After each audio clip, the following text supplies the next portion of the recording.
All right, how are we? Again, I don't know how many videos I might be making today, but I started with one. It was called "A Skill, an Attempt Removing the I from Our Words." As an I feel, I like, I do, all this stuff. And while I was going through the video, I it got cut off because I didn't have enough space in the laptop. Naturally, I don't hesitate when it comes to these things. I'm gonna switch to a different video. The video is not complete, it's not gonna air. Oh my god, but I'm not scratching the note, right? We're actually like still doing this. But so now the video that's gonna happen right now is what? Oh no, no, okay, we're good. The video that's happening right now is this insecurity and planning day by day. A few days ago or a few videos ago, I think I should say a few videos ago, right? Because a few days ago is probably like 15 videos ago.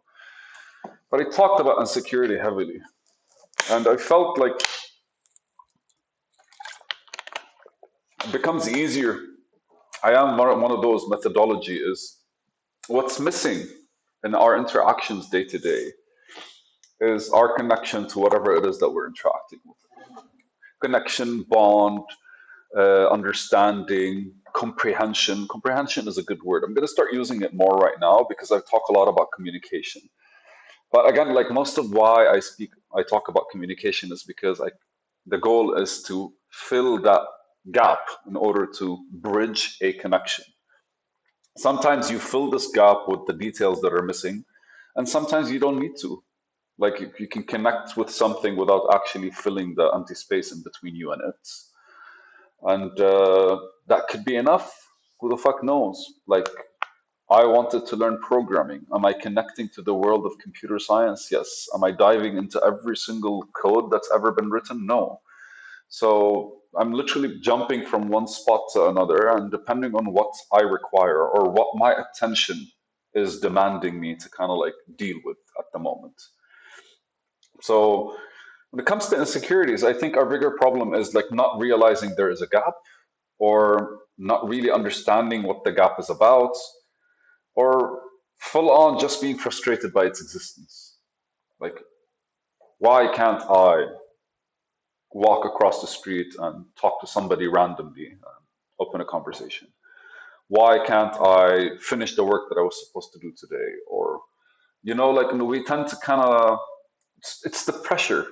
It's the pressure of the things that we feel like should be around us or within us or on top of us or just tangible for us, right? Like we just want to grab it and put it back in its place, maybe, or grab it, use it, and like do something else with it, whatever. I feel like there's a certain kind of like emptiness that's always going to be there. It's the nature of the world. And the Japanese philosophy, mu, mu, they say the u differently, but it's fine. It took me 3 months to be able to say me in French. That's literally me, me, melon, melon, melon, me, melon. But anyways, so I have a strong like for me personally, I really feel like being able to understand understand these gaps within our interactions and within our experimentation and how we're trying to like do different things because ultimately an insecurity is born from you wanting to do something but kind of like seeing the difference, feeling the difference, not, I don't know, like not seeing yourself capable of like getting there. It's literally you decide something or something flows through your mind and you kind of like it. Then you place it somewhere and then you go like, oh shit, man, it's too far. It's something I can't do it. Or any of these kind of conversations that happen within your mind. Like you literally at that point are just listening to what's going on. And the more intentional you are about the things that are placed in your mind, the the more difficult it is for you to kind of like resolve within yourself the gap that exists. And First thing is actually notice that there's a gap, which is probably like best noticed with failure. I think failure is the only way we learn. I don't think we learn from actually like from anything other than like genuinely failing. But like the word failure is literally like solving a math problem, and every single time you don't solve it right is a time that you kind of failed. And every single time you take a pause and you're checking what work you're doing is basically you about to fail and stopping yourself beforehand. So you're kind of learning because you notice the failure that's about to happen. So insecurities and planning day by day.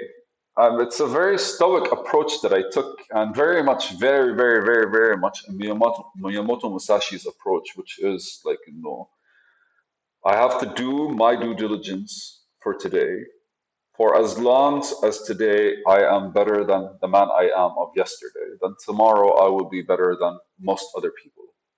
And he doesn't say it that way. He says lesser men, but lesser men as in like, and like again, gender neutral, man being gender neutral. He literally looks at what we are building on top of. And ultimately, my favorite quote of his is like, nothing happens outside of you. Everything happens from within. Strength, speed, brilliance, smartness, manifestation, God, everything starts from within you and it flows out. So for me, when it came to like the insecurities that started surfacing, and for me, I wasn't insecure. I was very haphazard and random because I think of something and I just go for it and I go for it and I go for it and go for it and I get beat up real bad and I just get all kinds of like battered and fucking exhausted and I have tendencies to lose weight, like 10, 15 kilograms of weight at a time. 10, 15 kilograms is about like 50 to 60 pounds, man. 10, 15 times 22 is about 30 to 50 pounds, man. So, and what happens is I just kind of like lose myself into whatever I'm doing, and that becomes my main focus. And that's ADHD, by the way. It's just like a more innate, like, okay, so this is what's happening right now. It came to me, I brought it up, whatever it is, and I just jump into it.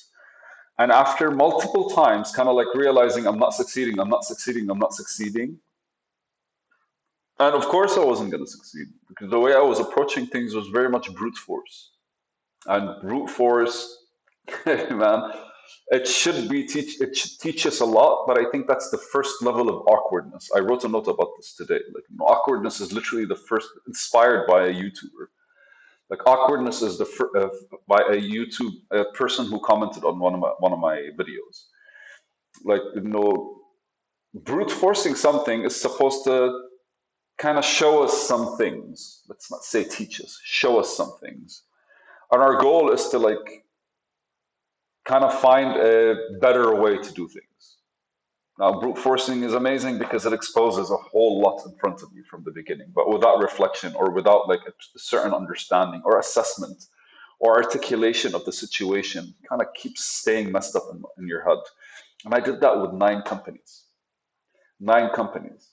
And I'm always like, this one would work. Why? Because I gained experience. And one day I looked at my experience and I realized it was so all over the place. And that's when insecurities started coming up. And I realized I was the one failing. It wasn't actually things that were around me that were failing. But so the one thing I did was I just like it's a stoic approach. Like if you were to, how would you imagine your death to look like? Like what would be the best situation where you die? And I went from thinking of old age to like just swimming in the ocean, to be eaten by a shark, to being assassinated even because I'm Lebanese, right? Like, no, if I want to do something for a higher cause, I want to die for a higher cause. I realized, like, yeah, it's like that could be a thing, a political assassination, but I'm not into politics. But then I realized at the very least, if I die, I really want to be kind of like, I want to be able to die doing something.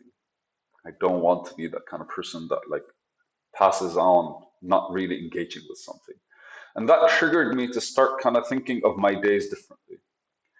But so with all the insecurities that kept piling up, because over years and years and years of me kind of like wanting success and wanting like to do something and failing every single time I do anything, I got to a point where I was like, instead of planning 5 years ahead, 10 years ahead, let me just plan for one day. And one day I did it and I was like, okay, the day passed, just like every other day, one more day. And I got that mainly from how like alcoholics, and I've like done some research about like alcohol AA, and like alcoholics basically they don't want to get sober. They just don't want to drink for one day, and then the next day, and then the next day. There's a lot more detail, and there are a lot of steps to take, but it's always just like that one day and that one day. And I figured, man, because for them it's kind of like a goal for them to just stay in that one day in the best way possible. How would it look like if I were to do the same with me, with what I want to do? And granted, what I want to do is just a whole lot of stuff that need to be built and skills and all sorts of things. But I genuinely approached it literally just, what am I doing tomorrow?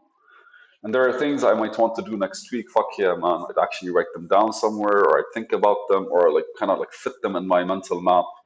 But ultimately, what really matters is what am I going to do tomorrow? That, man, helped. And it didn't really help with my insecurities, more like it helped kind of like build a certain track record that if I look back right now or anytime I'm in a certain position, and that's when it comes up, and anytime I'm in a certain position, I actually have a track record. So even when my insecurities come up, I have something to negotiate with them through. I have something to negotiate with them by. So that's a video. Securities and planning day by day.